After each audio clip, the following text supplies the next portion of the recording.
বাবা কি মুচমুচে হয়েছে। আলুগুলো জাস্ট রোল মতো করে নিয়ে কাঠির মধ্যে দেওয়াতে কত সুন্দর দেখতে লাগছে দেখুন। প্রত্যেকটাই কিন্তু খেতে ভীষণ ভালো লাগবে। নমস্কার বন্ধুরা, সাবিত্রী কিচেনে সবাইকে স্বাগত। বন্ধুরা আজকে কিন্তু আমি বেশ বড় বড় সাইজের দুটো নতুন আলু নিয়ে চলে এসেছি। আর এই আলু দিয়েই বানাবো একটা দারুণ স্ন্যাক্স। প্রতিদিন সন্ধ্যের সময় আমাদের কিছু না কিছু খেতে ইচ্ছে করে, বিশেষ করে তো তেলে ভাজাটা বেশি মুখে লাগে বাচ্চা থেকে বড়র। তাই আজকের এই নতুন আলু দিয়ে সুন্দর একটা স্ন্যাক্স বানাবো, যেটা দেখতে যেমন সুন্দর হবে খেতেও কিন্তু দারুণ লাগবে। একদম অল্প সময়ের মধ্যেও বানানো হয়ে যাবে কোনো রকম ঝামেলা ছাড়াই। আপনারা শুরু থেকে শেষ অবধি ভিডিওটা দেখবেন, আশা করি ভালো লাগবে। আর ভালো যদি লাগে তাহলে প্লিজ একটা লাইক করে বন্ধুদের সাথে শেয়ার করবেন। আজকে যেহেতু আলুর স্ন্যাক্স বানাবো বলেছি, সেজন্য কিন্তু কুট্টু শুনতে পেয়ে ঠিক চলে এসছে। মানে ওর এইসব খাবার দাবার ভীষণ ভালো লাগে, তাই তো? হ্যাঁ হ্যাঁ, এইসব নতুন আলুগুলোতে প্রচুর পরিমাণে বালি থাকে, সেই জন্য আমি ভালো করে ধুয়ে নিয়ে চলে এসেছি। তাও এই যে পাতলা খোসাটা আছে, এটা কিন্তু তার জালি দিয়ে ঘষে দিলে উঠে যায়। তবে আমি এই খোসাটা তুলিনি, কারণ বঁটি দিয়ে একটু বেশি করে তুলে দেবো বলে। কুট্টুস, আলু খেতে ভালো লাগে? আলু খেতে ভালো লাগে। সব থেকে ভালো আছে ওই চৌকো চৌকো বিয়ে বাড়িতে আলু ভাজা হয় ওইটাই। ঠিক তো। সেদিনকে আমাদের বাড়িতে ওরকম চৌকো চৌকো আলু ভাজা করে দিয়েছে ওর দিদি, কিন্তু সেটা পছন্দ হয়নি, কারণ ওর মধ্যে পোস্ত দেওয়া ছিল না আর হলুদ মতো। আর বিয়ে বাড়িতে বা অনুষ্ঠান বাড়িতে ওগুলো তো খুব মানে একদম ডোবা তেলেই ভাজে, সেই জন্য ওর টেস্টটা একটু অন্যরকম হয়। আলুটা কিন্তু বেশ সুন্দর করে খোসা ছাড়িয়ে নিয়েছি। এবার এটাকে একদম পাতলা পাতলা স্লাইস করে কেটে নেব।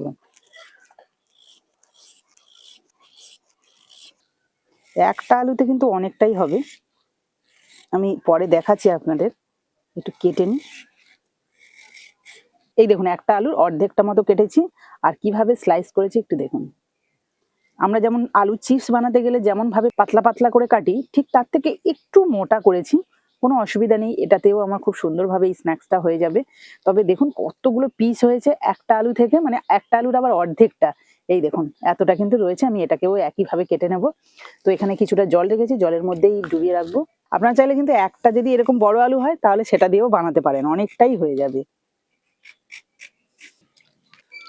দেখুন আমি 1.5টা আলু নিয়েছি, তাতেই কিন্তু অনেকগুলো স্লাইস হয়েছে। এই যে এখানে ভালো করে ধুয়ে নিলাম। এদিকে আর একটা গামলাতে আমি কিছুটা জল রেখেছি, তাতে দিয়ে দিচ্ছি। দেখুন দুবার ধুয়েছি, তাতেই কিন্তু ভালোভাবে পরিষ্কার হয়ে গেছে। এবার এই স্লাইস করে নেওয়া আলুগুলোকে একটু নরম করে নেব, তার জন্য কিন্তু এর মধ্যে একটু জল দিয়ে নুন দিয়ে রাখবো। আর নুনটা যদি বেশিক্ষণ দিয়ে রাখা হয় না, তাহলে কিন্তু খুব সুন্দরভাবে নরম হয়ে যায়। মানে যেমন ভাবে শেপ দেন না কেন, সুন্দরভাবে কিন্তু শেপটা আসবে। 1 বাটি জল দিয়ে দিচ্ছি, আর দিয়ে দিচ্ছি 1 চামচ নুন। এই আলুগুলোকে আমি 15 থেকে 20 মিনিট মতো ভিজিয়ে রাখবো।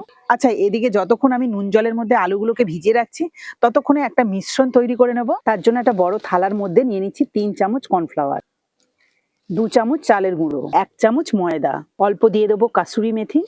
আপনাদের হাতের কাছে যদি কাসুরি মেথি না থাকে তাহলে ধনে পাতা কুচিও দিতে পারেন। অল্প পরিমাণে গরম মশলার গুঁড়ো, অল্প একটু কাশ্মীরি লঙ্কার গুঁড়ো, অল্প একটু চাট মশলা, দিয়ে দিচ্ছি চিলি ফ্লেক্স, পরিমাণ মতো নুন। এবার দিয়ে দিচ্ছি গ্রেট করা আদা রসুন। সেটাকে কিন্তু হাত দিয়ে এইভাবে চেপে দেবো, মানে রসটাই শুধু দেবো, যাতে ফ্লেভারটা সুন্দর আসে।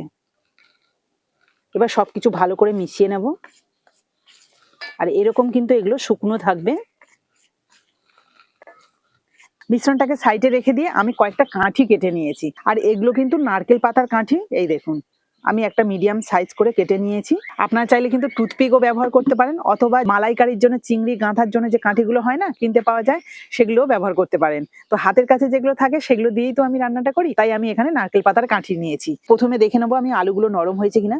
এই দেখুন একদম নরম হয়ে গেছে। এই দেখুন হাতের মুঠোর মধ্যে রাখলেও কিন্তু চলে আসবে। এই দেখুন যেভাবে ভাঁজ দেন না কেন, কোনো রকম অসুবিধা হবে না এই আলুগুলো। তো এরকম আলুই আমার প্রয়োজন, তার জন্য এই যে একটা আলু নিলাম, প্রথমে সেটাকে মুড়ে নেব। এই দেখুন এইভাবে জাস্ট মুড়ে নেব। এই যে মুড়ে নিয়েছি। এবার যে কাঠিটা নিয়েছিলাম সেটাকে এইভাবে এর মধ্যে থেকে এইভাবে দিয়ে দেব। এই দেখুন একদম এই মাথায় চলে আসছি। যেটুকু হাতে ধরার জন্য কাঠিটা দরকার সেইটুকুই রাখলাম। আরো একটা নিলাম, সেম একইভাবে কিন্তু এই যে মুড়ে নিয়ে রোলের মতো করে এটাকে কাঠির মধ্যে দিয়ে দিলাম। তবে একটা কিন্তু এইভাবে রেখেছি, আর একটা এইভাবে রাখলাম, মানে যেন ক্রস হয় বা প্লাস চিহ্ন হয়, ঠিক তেমন ভাবে। খুব সুন্দরভাবে কিন্তু এটাকে ভাঁজ করা যায়, আর দেখতেও দারুণ লাগে। এই দেখুন আলুগুলো জাস্ট রোল মতো করে নিয়ে কাঠির মধ্যে দেওয়াতে কত সুন্দর দেখতে লাগছে দেখুন। তো চলুন, একটা তো রেডি হয়ে গেল, পরপর আরো কয়েকটা রেডি করে নেব। ছোট ছোট আলুর স্লাইস গুলোকে আমি আর একটা কাঠির মধ্যে ভরে নিয়েছি, আর দেখতে দেখুন কতটা সুন্দর লাগছে। বড়গুলো অন্যরকম, এই দেখুন এটা তো বড় বড় স্লাইস ছিল, তার জন্য কিন্তু একটু অন্যরকম লাগছে। আর ছোটগুলো দেখুন, কোনটা বেশি ভালো লাগছে দেখতে অবশ্যই কিন্তু কমেন্টে জানাবেন। এবার আগে থেকে যে কর্নফ্লাওয়ারের মিশ্রণটা রয়েছে তার মধ্যে কিন্তু এটাকে দিয়ে ভালো করে মাখিয়ে নেব। এই যে এইভাবে কিন্তু ঘুরিয়ে ঘুরিয়ে খুব সুন্দরভাবে মিশ্রণটাকে লাগিয়ে নিচ্ছি। খুব ভালোভাবে লাগানো হয়ে গেছে, এবার একটু ঝেড়ে নেব। এই দেখুন কি সুন্দর দেখতে লাগছে দেখুন।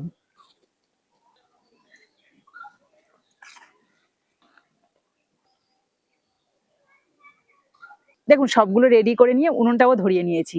এবার এগুলোকে তেলে ভেজে নেব। তার জন্য উনুনে কড়াই বসিয়ে দিলাম। কড়াইতে দিয়ে দিচ্ছি সাদা তেল। কড়াইতে তেলটা দিয়ে ভালোভাবে গরম করে নিয়েছি। এবার আমি এক এক করে ভেজে নেব। আর এগুলোকে কিন্তু খুব হাই ফ্লেমে ভাজা যাবে না, মিডিয়াম টু লো থাকলে খুব ভালো হয়, কারণ কাঁচা আলু তো, ওগুলো তো একটু সিদ্ধ হতে সময় লাগবে। দেখুন বেশ কিছুক্ষণ মিডিয়াম আঁচে ভেজে নিয়েছি, একটা হালকা কালারও চলে এসছে। আর হালকা আঁচে ভাজার জন্য কিন্তু আলুগুলোও খুব সুন্দরভাবে সিদ্ধও হয়ে গেছে। এই দেখুন ভাজার পর কতটা সুন্দর লাগছে দেখতে।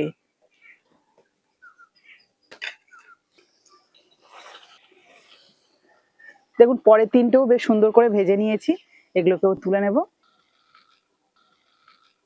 তো বন্ধুরা দেখুন সবগুলো কিন্তু কম সময়ের মধ্যে ভেজে নিলাম, আর প্রত্যেকটাই কিন্তু দারুণ দেখতে হয়েছে। এই দেখুন এগুলো কিন্তু এইভাবে কাঁটিটা ধরে খেতে ভীষণ ভালো লাগবে। তো এগুলোর উপরে একটুখানি সস ছড়িয়ে দেবো। এই দেখুন সস লাগানোর পর কত সুন্দর দেখতে লাগছে। প্রত্যেকটাই কিন্তু খেতে ভীষণ ভালো লাগবে। আর টেস্ট করার জন্য দুজন কিন্তু দুদিকে বসে গেছে। তো এবার কি কুটুস, আমার তিনটা। কোনটা দেবো তোমার?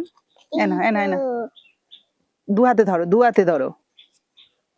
হ্যাঁ এবার খেয়ে দেখো তো মুচমুচে হয়েছে কিনা। এনা, বাবা কি মুচমুচে হয়েছে। কি কুটুস, টেস্টি হয়েছে? ও বাবা ইয়াম্মি ইয়াম্মি ইয়াম্মি ইয়ামি, আমি দুজন দুদিকে খাচ্ছি খুব মজা করে। ভেঙে পড়ে যাচ্ছে, এতটাই মুচমুচে হয়েছে না দেবজি? টেস্ট হয়েছে? তো দেখুন দুজনের তো প্রায় খাওয়া হয়ে আসছে, আর বাবা ওদিকে চলে এসছে, বাবাকে একটা দিচ্ছে না। দাও দাও দাও। ললিপপের মতো একটা কাঠি ধরিয়ে বাজারে দিয়েছি। গিয়েছিলাম, আসতে দেরি হয়ে গেছে, এসে দেখি যে জামা প্যান্ট খোলার পরেই দেনে রান্না হয়ে গেছে সাবিত্রীর কিচেনে। এসে গেছি। কে দেখো তো, কি রান্না করেছো? দেখো না কে। সে দেখি। হ্যাঁ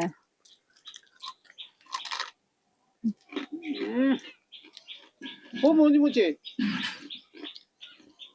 খুব টেস্টফুল হয়েছে। দেবজিতে শেষ হয়ে গেছে। হেবি সুন্দর। আলু আলু দিয়ে, আলু দিয়ে আলু দিয়ে একটা দারুণ স্ন্যাক্স মুচমুচে। তা মুচমুচে হয়েছে তো? খুব সুন্দর হয়েছে। এইভাবে তৈরি করে খাবি, খুব সুন্দর লাগবে। Bye bye.